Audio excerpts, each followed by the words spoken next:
Este é o Chama e Paz, o seu programa do bem, que a partir de hoje está de casa nova. A acolhida aqui na TV Baiana foi maravilhosa e a Arquidiocese de Salvador, através do nosso programa, vai trazer toda semana o jeito, o ritmo e a cara da Igreja de Salvador para a sua telinha.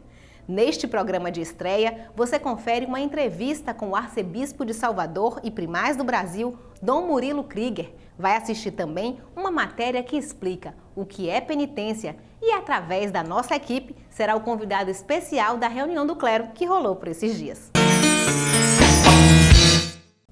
A Igreja vive um momento histórico com a renúncia do Papa Bento XVI. Os cardeais estão em Roma preparando a votação que definirá o novo pontífice. Enquanto a imprensa especula qual o perfil do novo Papa, o arcebispo de Salvador e primaz do Brasil, Dom Murilo Krieger, em entrevista à nossa equipe, fala como os católicos devem viver este momento tão importante para a Igreja. Olá, Dom Murilo, é uma alegria para a gente receber o senhor aqui no nosso programa de estreia na TV Baiana. Ótimo. Dom Murilo, nesse momento o assunto da Igreja é o conclave. Como é que os católicos devem se comportar nesta situação? Eu diria que não só assunto da Igreja, assunto do mundo, porque você abre o jornal e são páginas e páginas dedicadas a esse assunto, as revistas semanais tentam fazer diversas abordagens. Eu diria que cada qual querendo ser mais criativo e cada um tem solução para todos os problemas da Igreja. Até eu brinco que se fôssemos coletar tudo aquilo que está sendo dito, de como o Papa deverá ser, se fizermos uma síntese, dará um grosso livro e o futuro Papa precisará de várias semanas para ler tudo isso. Porque, na verdade, eu penso há muita especulação e falta aquilo que seria o mais certo de fazer. Acreditarmos que a Igreja é como uma barca conduzida pelo Espírito Santo, mesmo que por vezes no meio de tempestades e borrascas. Se é o Espírito Santo que cuida da Igreja, que ilumina os cardeais reunidos em conclave, o mais certo é nós nos voltarmos em oração para o Senhor. Porque Deus, assim como Ele já preparou tudo aquilo que a gente deve fazer de bom, preparou também não só Pedro e respeitou o seu jeito, a sua maneira de ser, de se expressar, mas preparou também aquele que deve ser o futuro Papa. Mas o importante é que, em sintonia com Deus, abertos à ação do Espírito Santo, os cardeais escolham aquele que Deus preparou para conduzir a Igreja. Muita gente fica defendendo, seria ótimo um Papa brasileiro, outro, ainda é bom que seja europeu, africano, quem sabe da Ásia.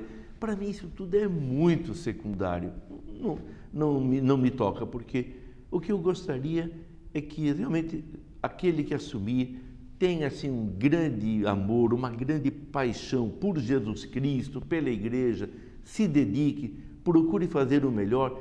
Lembrado de que um Papa não faz tudo sozinho, mas é aquele que dá as orientações, dá a norma e acaba marcando muito a vida da Igreja com seu jeito, com a sua maneira de ser. Nós brasileiros teremos a obrigação de acolher ainda mais o novo Papa. Afinal de contas, este ano a Jornada Mundial da Juventude será aqui no Brasil, no Rio de Janeiro.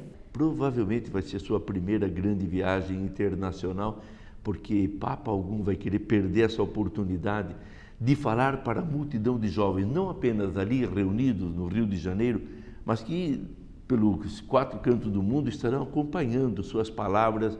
Então, foi isso que fez Bento XVI.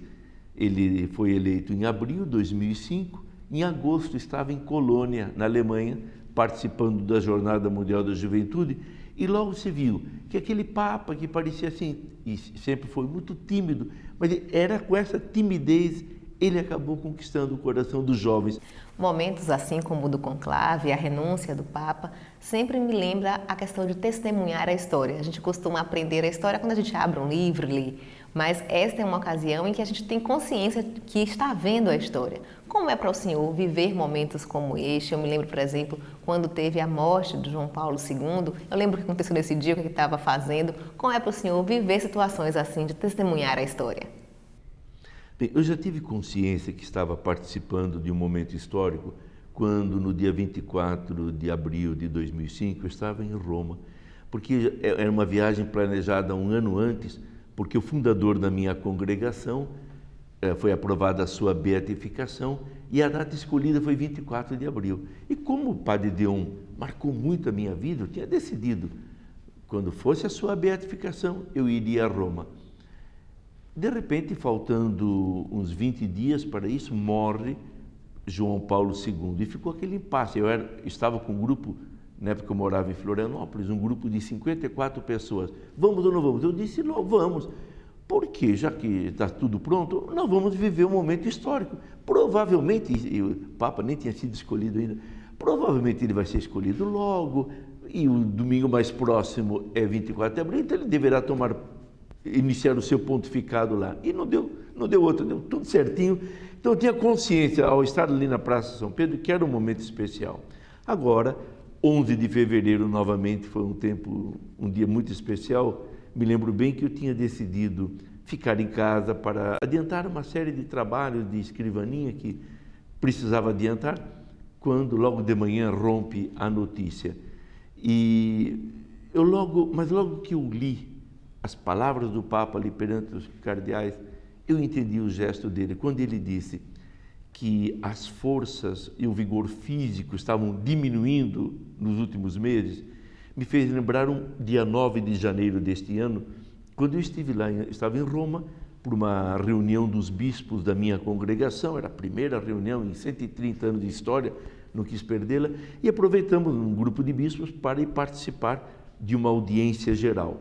E na audiência, no final, o Papa recebe os bispos.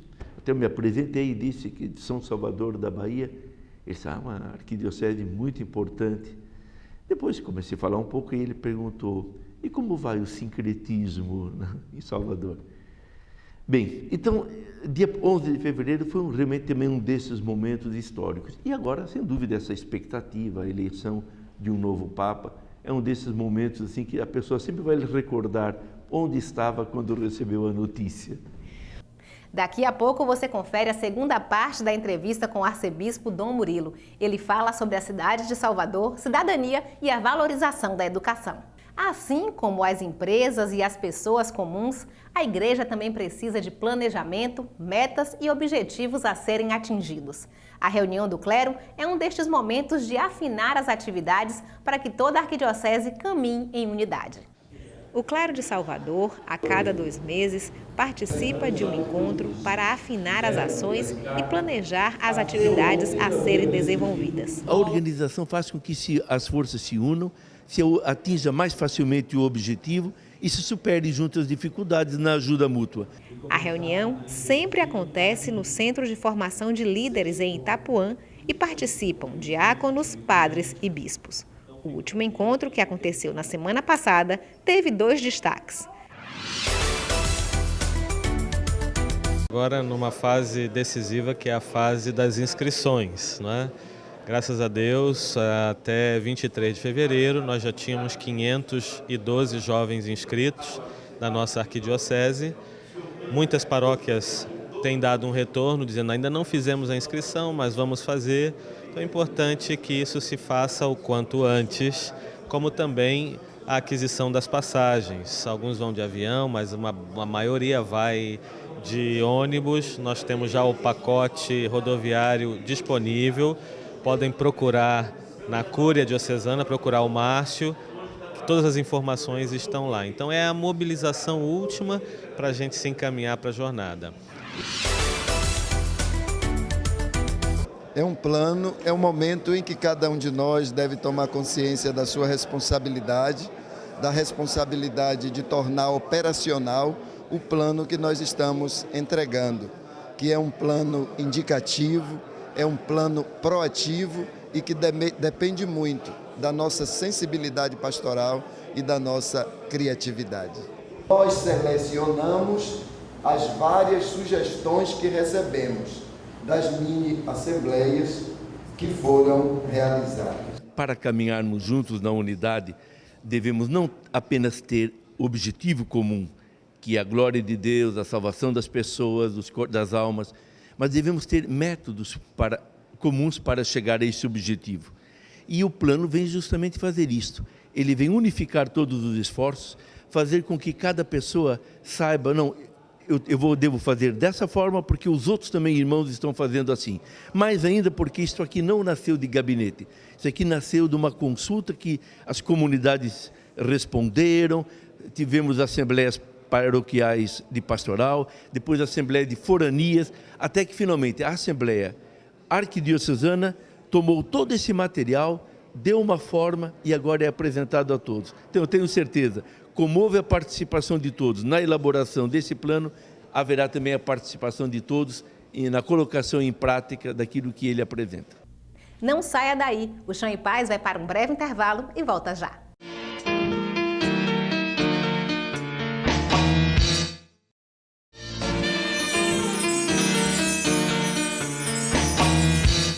Coordenadores dos grupos de coroinhas, fiquem atentos. No próximo sábado, dia 16 de março, a Pastoral dos Coroinhas promove reunião com os responsáveis. O encontro será na Catedral Basílica, no Terreiro de Jesus, às 14 horas.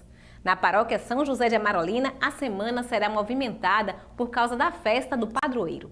O novenário acontece até o dia 18, no horário das 19 horas, com exceção do domingo, quando os fiéis se reunirão a partir das 18 horas. No dia festivo, 19 de março, a missa solene será às 19h30 e terá a presidência do arcebispo de Salvador e primaz do Brasil, Dom Murilo Krieger. Por falar em Dom Murilo, você confere agora a segunda parte da entrevista com ele, quando ele fala sobre a cidade de Salvador, cidadania e educação. Dom Murilo, agora falando um pouco da nossa cidade. Salvador está vivendo um momento de apelo e de incentivo à cidadania. Empresas, organizações, nós mesmos, enquanto igreja, estamos fazendo isso. Como é que a população pode ajudar a fazer uma cidade mais bonita, mais civilizada, mais interessante de se morar? Eu penso que a sua pergunta é muito importante porque eu penso que há um pouco assim em nosso interior uma mentalidade que eu sempre identifico como vinda das capitanias hereditárias. Porque aquele que recebia uma capitania e que podia depois, os seus filhos herdariam, ele recebia com todos os poderes e tudo então passava a depender dele. Então o povo ficava esperando o que o capitão lá vai decidir. E parece que ficou muito nisso. Então nós de repente elegemos um presidente da República e achamos que ele deve resolver tudo. Elegemos um governador, achamos que ele tem a solução para todas as coisas. Elegemos um prefeito, não, agora está tudo tranquilo, ele que vai resolver tudo. Mas não é por isso, nenhuma pessoa sozinha pode fazer tudo. Uma cidade como São Salvador da Bahia, que é o nome da arquidiocese. Na verdade, inicialmente era São Salvador da Bahia de Todos os Santos. Então, Salvador é uma cidade muito complexa. Eu digo complexa porque, numa área muito limitada, moram 2.700.000 habitantes. Quer dizer, uma densidade populacional. E aí vem os problemas de transporte, de uma cidade que cresceu sem grande planejamento, especialmente a periferia. Então os problemas estão aí nos desafiando. Não é um prefeito que vai resolver o problema da cidade, é a sociedade que deve se organizar, apoiar iniciativas, sugerir iniciativas ao prefeito, mas é cada um de nós, começando a criança, porque eu noto com muita tristeza, passando pela cidade, as pessoas com a maior sem cerimônia abrem a janela do carro, jogam uma lata, jogam um lixo, e o prefeito depois tem que ir atrás. Quer dizer, falta-nos essa consciência de que a cidade é o nosso lar, é onde nós moramos, onde passamos o dia a dia. Ora, o meu lar, eu devo cuidar bem do jardim, da limpeza da casa, para que não só os outros se sintam bem, eu mesmo me sinta bem ao entrar na casa, ao morar ali. Então, Salvador, nós devemos transformar Salvador nesse grande lar agradável, onde todo mundo se senta bem. Poxa, como é bom morar aqui. Porque não é possível que uma cidade tão bonita, do aspecto da natureza, com tanta riqueza cultural, com igrejas que mostram como a fé era vivida intensamente pelos nossos antepassados, com uma gastronomia muito especial, com tudo isso e tanta outra coisa, que nós tratemos tão mal a nossa cidade, a nossa casa, o nosso lar. Essa movimentação em torno da cidadania, E como a Pascom está incentivando, pequenos gestos de delicadeza, de um aperto de mão, de um sorriso, é assim que começa a se criar um ambiente. Se cada um e todos assumirem isso, cada um vai estar também sendo criativo, vai pensar, o que mais eu posso fazer? Então, é necessária essa movimentação para que nos conscientizemos, todos nós. A cidade depende de nós. A qualidade de vida, antes de tudo, depende de nós. As crianças têm um papel muito importante nisso, afinal de contas é comum hoje as crianças repreenderem os pais, por exemplo, por gastar muita água, por jogar lixo na rua. E as nossas escolas comunitárias desenvolvem, trabalham a cidadania com as crianças. Sim, eu penso que isso a gente aprende dos países que já têm uma caminhada mais longa, marcada pela cultura.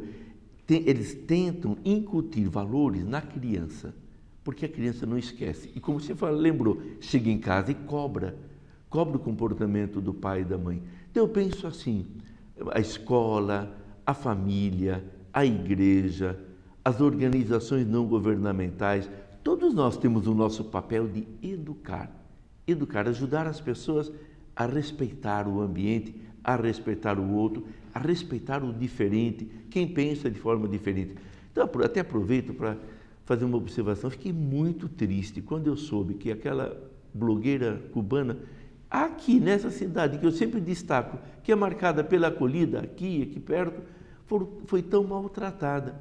Quer dizer, se critica preconceito contra a raça, contra a religião, contra comportamentos morais, e não se permite que uma pessoa expresse a sua ideia, deixa expor, pode depois até discordar, mas deixa ela manifestar. Isso é um mínimo de civilidade, eu diria um mínimo de educação.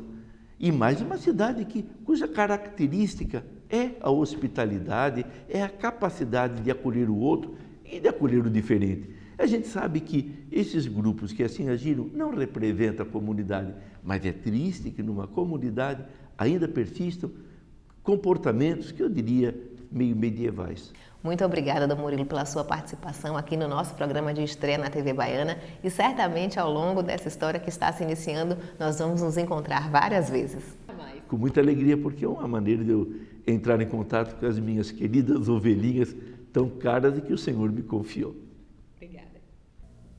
Para quem está pensando em adotar uma criança ou é estudioso da área, o Instituto da Família e o Grupo Família para a Acolhida realizam um mini curso neste mês de março. As inscrições custam R$20 e podem ser feitas pelo telefone 71-3334-5748.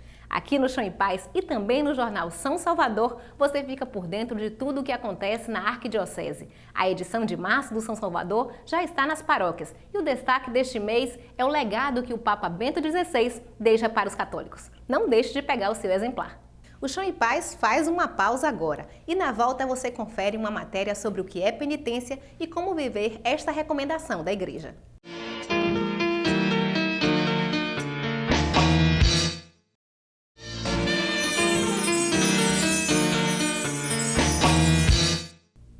Na Quaresma, uma das recomendações da Igreja é a prática da penitência.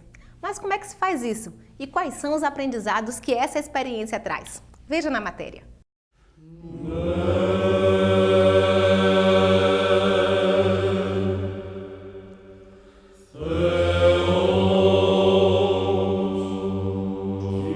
No dicionário, penitência é mortificação interior ou exterior, arrependimento por qualquer má ação. Mas será que para os cristãos o entendimento também é este? Nós estamos na Caminhada Penitencial, evento da Arquidiocese de Salvador, para saber de padres e fiéis o que é penitência e como eles vivem esta experiência. Olha, a penitência é uma forma de reconciliar-se com Deus. Uma vez que a gente, com a nossa liberdade, se coloca fora desse olhar misericordioso, por tantas coisas, tantos motivos que nos levam a escolher essa vida que não é a vida de Deus, a penitência é uma forma de retomar essa relação de amizade. No Antigo Testamento é comum ler que o povo peregrinava até Jerusalém. Trata-se de um sinal cristão. As caminhadas e peregrinações são manifestações também de penitência, um modo de libertação dos maus pensamentos e aproximação de Deus. Eu sempre digo que essa caminhada, sobretudo a caminhada penitencial e tantas outras que nós fazemos, é antes de tudo uma confissão pública da fé, confissão pública do nosso pecado. Por isso a caminhada penitencial é dizer ao mundo, nós somos pecadores e queremos reeducar a nossa vida para o caminho de Cristo. Me perguntaram assim, qual você acha o sentido dessa caminhada? Falei, acho que o sentido quem faz é a gente, né? Então o fato de estar com a igreja, também o fato de ser uma caminhada longa que te exige um pouco de esforço, mas o espírito mesmo desse tempo de quaresma, de conversão, né? E de caminhar, encontrar os amigos, mas também sempre refletir na vida, né? Que é sempre essa caminhada que a gente tem que fazer, porque não pode parar. Todo esse movimento de quaresma, tudo isso que a igreja nos proporciona, é um momento também de nós pensarmos, nós estamos em caminhada, a nossa vida não pode parar. E porque nossa vida não pode parar, então nós devemos sim continuar essa caminhada e pedir a Deus a graça de nós só pararmos um dia diante do trono de Jesus.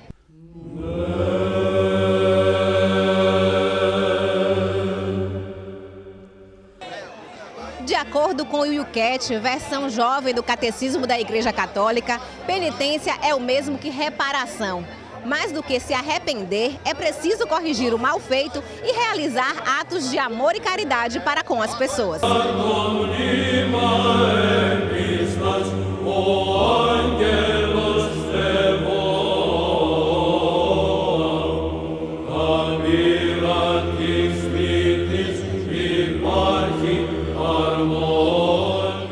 Eu vi que você acabou de fazer uma doação aqui de alimento. Por que você veio para a caminhada e fez essa doação?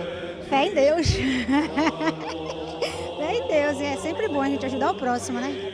Eu resolvi trazer para ajudar os pobres, né? E continuar a boa ação da Irmã Dulce. Para meus irmãos mais carentes, né? Isso aí que precisa. A gente deve dividir, né? O pouco que tem, com Deus é muito, né? O muito sem Deus é nada. Nesse período da quaresma, a igreja nos convida a exercer 3 desses exercícios penitenciais. A oração, que faz com que a gente se aproxime de Deus, cresça nessa experiência de amizade com Ele. O jejum, que faz com que a gente entre nessa experiência de intimidade consigo. E a experiência da caridade, que nos ajuda a entrar em comunhão com a necessidade e o sofrimento do nosso irmão.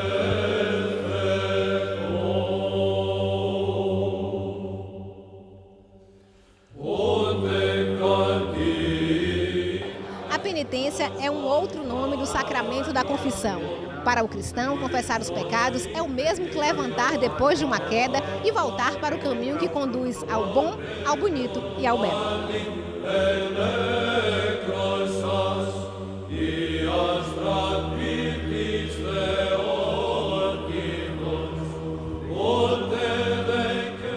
Como é que se sente um católico depois de receber a bênção no final de uma confissão?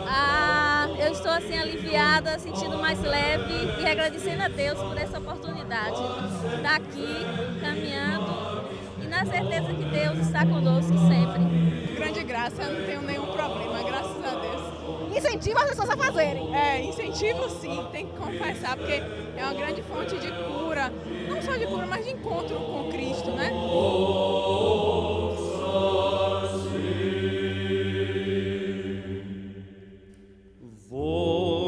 Agora, padre, uma curiosidade. Padre também se confessa? Padre, com certeza, deve se confessar, porque todos nós somos necessitados. Os sacerdotes também cometem seus erros pela sua própria humanidade. O Papa se confessa, o bispo, os sacerdotes, os religiosos, todos aqueles que têm fé precisam se confessar para mudar de vida, para crescer no amor de Deus. Mas no momento propício a gente procura um padre, né, que possa nos ouvir e, claro, encontrar um padre que seja misericordioso para que tenha compaixão também daquele padre penitente que está confessando com ele. Olha, a gente não fica desajeitado, não é porque assim encontrasse com Deus ou encontrasse também, ver-se diante da própria fragilidade, mas também o padre possui as suas faltas, também ele, no exercício da sua vocação, vez ou outra, acaba distanciando-se daquele olhar benevolente e amoroso de Deus para com ele. E também ele precisa reconciliar-se.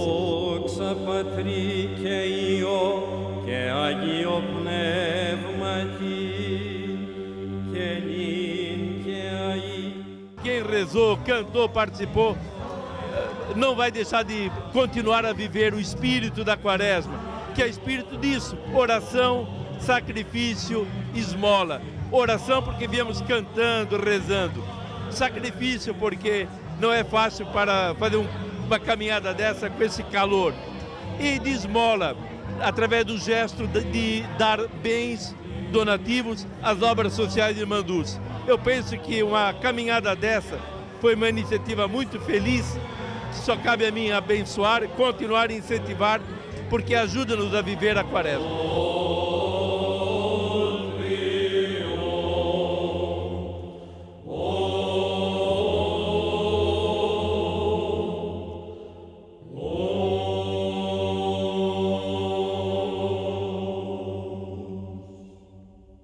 No portal da Arquidiocese tem uma versão mais detalhada desta matéria. Acesse www.arquidiocesesalvador.org.br. A Comissão da Jornada Mundial da Juventude em Salvador está com um pacote rodoviário especial para quem deseja participar da JMJ em julho na cidade do Rio de Janeiro. As passagens de ida e volta custam R$ 305 e podem ser divididas em 3 vezes sem juros. Outras informações pelo telefone 71 4009 6689. No próximo domingo, 17 de março, o Santuário de Mãe Rainha de Xanxtantin celebra aniversário de 12 anos de fundação. A programação inclui missa às 6, 10 e 16 horas. O santuário fica na Estrada do Curralinho, sem número, Estiepe.